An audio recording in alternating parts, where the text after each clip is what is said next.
Good morning student. आज हम chapter 3 start करेंगे 11th क्लास का।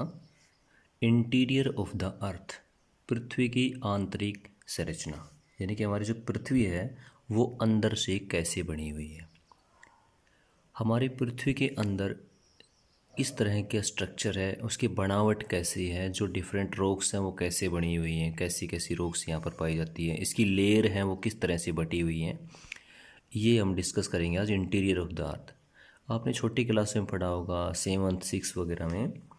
कि पृथ्वी की जो मुख्य लेयर होती हैं 3 लेयरों में बटी हुई होती है।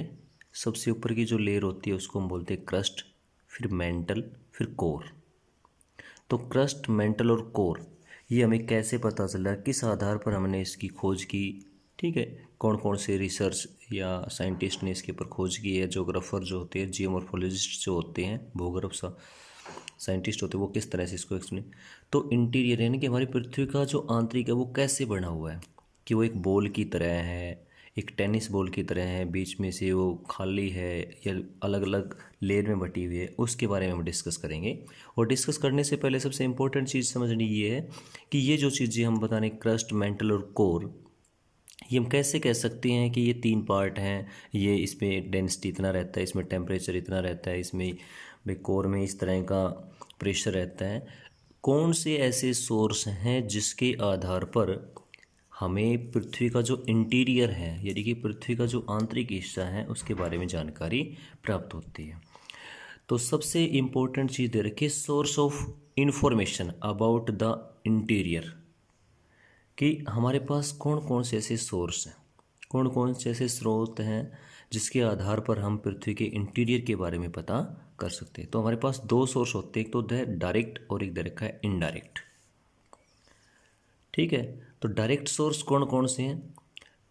तो डायरेक्ट सोर्स है नेचुरल सोर्स, यानी कि जो डायरेक्ट हैं वो उन्हें हम क्या भी कह सकते हैं, नेचुरल सोर्स भी कह सकते हैं। ये प्राकृतिक जो साधन है जिसके आधार पर हम हाँ फिक्स कह सकते हैं कि हाँ ये डायरेक्ट सोर्स हैं, ये हम प्रत्यक्ष संसाधन है हमारे पास जिसके बारे में हम ये पता लगा सकते हैं कि पृथ्वी का जो इंटीरियर है वो ऐसे बना हुआ है। तो सबसे पहला दे रखा है इसने, और एक दे रखा है इनडायरेक्ट सोर्स। इनडायरेक्ट सोर्स का मतलब है आर्टिफिशियल, यानी कि जो भी कृत्रिम, यानी कि जो आज हम एक लैब में, एक लेबोरेटरी में साइंटिस्ट जो करते हैं रिसर्च के बाद जो पता लगाते हैं वो। तो हम बात करेंगे अब डायरेक्ट सोर्स कि पृथ्वी अंदर से कैसे बनी हुई है। इसके हमारे पास डायरेक्ट सोर्स सबसे पहले रखा है सरफेस रॉक्स, यानी कि जो हमारी धरातलीय चट्टानें हैं वो हमें किस प्रकार की स्टडी करवाते हैं, वो हमें किस प्रकार के सोर्स अवेलेबल कराते हैं, हम ये भी कह सकते हैं वो हमें किस प्रकार की इन्फॉर्मेशन देती हैं कि हमारे पृथ्वी का जो इंटीरियर है, आंतरिक हिस्सा है, वो कैसे बना हुआ है। तो सरफेस रॉक्स यानी कि जो हमारी पृथ्वी का धरातल, यानी कि जो हमारी पृथ्वी है इसके ऊपर का ये सरफेस है, इसके ऊपर की जो भी चट्टानें हैं, जो रॉक्स हैं, वो हमें कैसे इन्फॉर्मेशन, किस तरह की इन्फॉर्मेशन देती हैं, तो हम पता लगाएंगे पृथ्वी के अंदर से कैसी बनी हुई है। ठीक है, तो सरफेस रॉक्स की बात करें, रॉक्स में जैसे अब आज तक जितने भी रिसर्च हुए हैं, डायरेक्ट सोर्स हमारे पास जो भी एक इन्फॉर्मेशन कलेक्ट हुई है वो जैसे जितनी भी माइंस वगैरह होती हैं, और इसमें सबसे इम्पोर्टेंट दे रखा है गोल्ड माइंस दे रखी है साउथ अफ्रीका की, कि हम पृथ्वी के अंदर जा कर के जितने भी माइंस होती हैं जो माइनिंग एक्टिविटी का काम करते हैं, भाई खनन का काम करते हैं, उनसे हमें पता लगे भाई अंदर तक कितनी गहराई तक हम गए हैं, कैसे कैसे मटेरियल यहाँ पे अवेलेबल होते हैं, किस प्रकार के मटेरियल यहाँ पर उपलब्ध हो सकते हैं। तो वो माइनिंग सेक्टर के हिसाब से हम बात करें तो गोल्ड माइन है साउथ अफ्रीका की, वो 3 से 4 किलोमीटर गहरी है, यानी कि जो डीपेस्ट गोल्ड माइनों की बात करें वो भी लगभग 4 किलोमीटर के आसपास ही हैं, 3 से 4 किलोमीटर गहरी खाने हैं। यानी कि हम पृथ्वी के अंदर केवल 3 से 4 किलोमीटर तक माइनिंग एक्टिविटी कर चुके हैं, उसकी जो इन्फॉर्मेशन हम इतनी गहराई तक। वैसे हम अगर हम रेडियस की बात करें तो अर्थ का जो रेडियस है त्रिज्या वो तो बहुत अधिक है, आप सभी को पता है बेटा, जो अर्थ का रेडियस है, ठीक है, 6370 किलोमीटर है। और 6370 किलोमीटर की जो जानकारी हमें केवल इतने माध्यम से मिल सकती है, ये डायरेक्ट सोर्स है, यानी हमारे पास प्रत्यक्ष संसाधन तो केवल इतने ही है। दूसरा जो है, जो साइंटिस्ट होते हैं वो टाइम टू टाइम, आप सभी को पता है, जो भी वैज्ञानिक होते हैं वो समय समय पर रिसर्च करते रहते हैं। तो डीप ओशियन ड्रिलिंग प्रोजेक्ट, उन्होंने 2 टाइप के जो प्रोजेक्ट किए हैं, एक दे रखा है इंटीग्रेटेड ओशियन ड्रिलिंग प्रोजेक्ट, एक है डीप ओशियन ड्रिलिंग प्रोजेक्ट। ये ऐसे प्रोजेक्ट होते हैं जिसके ऊपर रिसर्च की जाती है, बार बार खोज की जाती है कि हम कैसे पता लगाएं। एक ड्रिलिंग प्रोजेक्ट, एक ड्रिल करके अंदर ड्रिलिंग प्रोजेक्ट के माध्यम से कैसे आइडेंटिफाई करेंगे कि हमारी पृथ्वी अंदर से कैसी बनी हुई है। तो सबसे इम्पोर्टेंट की बात करें, सबसे जो डीपेस्ट ड्रिलिंग प्रोजेक्ट आज तक हुआ है वो है कोला। ये आर्कटिक ओशन में है, केवल 12 किलोमीटर, यानी कि इतने रेडियस में से केवल हम 12 किलोमीटर तक जा के हमने ड्रिलिंग प्रोजेक्ट किया है। उनके आधार पर हम बता सकते हैं कि पृथ्वी अंदर से ऐसी बनी हुई है। हमारे पास डायरेक्ट जो सोर्स है, एक है volcanic eruption. Volcanic eruption means जो मोल्टन मैग्मा होता है, मोल्टन जो लावा होता है, मैग्मा होता है, यानी कि जो भी पिघला हुआ जो लावा बाहर आता है,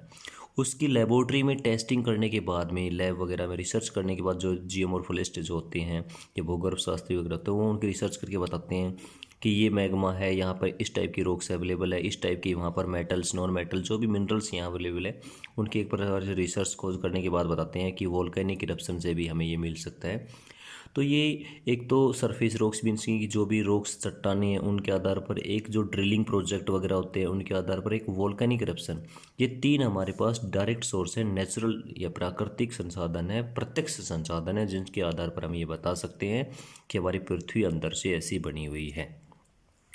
उसके बाद दूसरा दे रखा है इनडायरेक्ट सोर्स। इनडायरेक्ट सोर्स का मतलब है जो भी आपकी आर्टिफिशियल सोर्स है, और यही सबसे इम्पोर्टेंट है आज के टाइम में, तो क्योंकि जो साइंटिस्ट हैं, जो जोग्राफर हैं, वो सारे इन पर डिपेंड करते हैं, वो एक एक चीज़ की रिसर्च कर रहे हैं, खोज कर रहे हैं कि इनडायरेक्ट सोर्स के आधार पर हम कैसे आइडेंटिफाई करेंगे कि हमारी पृथ्वी जो अर्थ है वो अंदर से कैसी बनी हुई है। तो सबसे पहले जो हमारे पास सोर्स है वो है डेंसिटी, टेम्परेचर एंड प्रेशर, कि जो हमारी पृथ्वी का घनत्व है, टेम्परेचर यानी कि जो तापमान है, और अगर हम बात करें तो वो किस तरह से हैं, कैसा डेंसिटी है, ठीक है। तो घनत्व के आधार पर, टेम्परेचर के आधार पर या प्रेशर के आधार पर, यानी कि हम डिफरेंट रॉक्स के जो सैंपल लेते हैं, उनकी रिसर्च करते हैं, उन सैंपल से हमें टेस्टिंग करने के बाद हमें जो पता लगाते हैं भाई कैसे ये रॉक्स कितने टेम्परेचर पे थी, इसकी क्या क्या करेक्टरिस्टिक है, ठीक है। ये, हाँ, इसमें हर एक चीज़ ये डिसाइड की जाती है भाई कैसा डेंसिटी है, टेम्परेचर कैसा है, तो प्रेशर कैसा है, उसकी रिसर्च करने के बाद हमें पता लगेगा कि घनत्व, तापमान और प्रेशर के आधार पर हम कैसे पता लगे। एक होता है मीटर्स। मीटर्स होते हैं बेटा जो उल्का पिंड वगैरह होते हैं। उल्का पिंड क्या होता है, जैसे हम कहते हैं ना टूटते बेटा तारे गिर रहे हैं, जैसे हम जर्नल यूज़ करते हैं, अरे तारा टूट रहा है, गिर रहा है, तो उल्का पिंड्स क्या होते हैं, इस तरह के बेटा जो सौरमंडल हमारा सोलर सिस्टम है उसमें से जो उल्का पिंड है उनके आधार पर हमें पता नहीं, क्योंकि ये ऐसा अनुमान लगाया जाता है कि जो मीटर्स होते हैं वो सेम इसी शेप में है जिस तरह से हमारी जो अर्थ है उसकी बनावट है, और जिसी से बेटा, जैसे मेटर्स के आधार पर हम ये भी बता सकते हैं भाई उल्का पिंड है, जिस तरह से सोलर सिस्टम एक सन से ये भी सेपरेट हुआ है, जिस तरह से अर्थ जो है वो सन से सेपरेट हुई है, ऐसा जो पिछले चैप्टरों में हमने पढ़ा था, डिस्कस किया था। कुछ थ्योरी ऐसे भी बताती हैं कि जो सूरज से ही पृथ्वी का टूट करके निर्माण हुआ है, सेम ऐसे उल्का पिंड भी इसी गिरते रहते हैं, तो मेटर्स से भी हमें इनकी इन्फॉर्मेशन मिलती है। मीटियोर्स जो हैं वो मीटियोर्स किस तरह से हमारी जो इसकी सोर्स अवेलेबल करते हैं, इनडायरेक्ट, ठीक है। एक है ग्रेविटेशनल फोर्स, जो भी गुरुत्वाकर्षण शक्ति है, यानी कि जो गुरुत्वाकर्षण शक्ति है उसके आधार पर भी हमें ये पता लगता है कि अलग अलग, जैसे पोल्स की बात करें, ठीक है, या फिर आपका जो ये, जैसे पोल पर ग्रेविटेशनल फोर्स और जो इक्वेटर लाइन है, जैसे ठीक है, इन दोनों में जो गुरुत्वाकर्षण बल होता है वो अलग अलग होता है, ठीक ठीक है। तो इस आधार पर भी हमें ये ग्रेविटेशनल फोर्स के आधार पर भी हम अनुमान लगा सकते हैं, ठीक।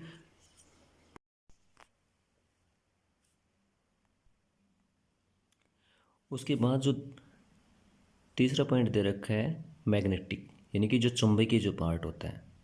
मैग्नेटिक से हम कैसे पहचानेंगे कि जो हमारी पृथ्वी है वो किस तरह से बनी हुई है, उसके आंतरिक जो हिस्सा है वो कैसे बना हुआ है, ठीक है। जो चुंबकते जो प्रक्रिया है, इन सभी को हम आगे डिटेल से डिस्कस करेंगे। फिर एक सिस्मिक एक्टिविटीज़, यानी कि जो सिस्मिक यानी कि जो भूकंपीय एक्टिविटी होती हैं, जो वेव्स होती है, गतिविधियाँ जो होती है, भूकंपीय गतिविधियाँ, उनके आधार पर हम कैसे बताएंगे कि हमारी जो पृथ्वी है अंदर से कैसे बनी हुई है, ठीक है। तो सिस्मिक एक्टिविटीज़ को हम आज डिस्कस करते हैं। जैसे अर्थक्वेक्स, कि भूकंप है क्या। सबसे इम्पोर्टेंट है भूकंप की अर्थक्वेक्स क्या है, भूकंप किसे कहते हैं। तो भूकंप का अर्थ होता है कि जो भूकंप है या अर्थक्वेक्स है वो क्या है कि जो कंपन आता है हमारी पृथ्वी के अंदर, जो वाइब्रेशन जो होता है, वाइब्रेट जो होती है हमारी अर्थ, क्यों होती है,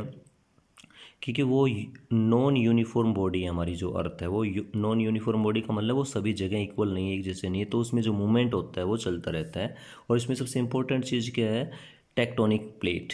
की जो विवर्तनिक प्लेटें हैं उनके आधार पर हम इस चीज़ को अच्छी तरह से डिस्कस करेंगे। टेक्टोनिक प्लेट किस तरह से व्यर्थ कि जो आपकी विवर्तनिक प्लेटें होती हैं, जैसे ये हमने दिया प्लेट 1 और प्लेट 2, ठीक है, दो प्लेटें हैं और इन दोनों प्लेटों के बीच में जो गैप है जैसे हम कहते हैं उसे फॉल्ट, जैसे हम ब्रंच भी कहते हैं। तो ये एक इस तरह का है कि जो प्लेटें मूवमेंट करती हैं तो इन दोनों के बीच में जो गैप बना हुआ है, तो ये प्लेटें मूवमेंट कर रही हैं तो इनके कारण भी अर्थक्वेक्स आती हैं, ठीक है। तो फॉल्ट जिसे कहते हैं ब्रंच होता है। ब्रंच मतलब कि एक ऐसी बात कह सकते हैं कि ब्रंच का मतलब क्या है कि ब्रंच मीन्स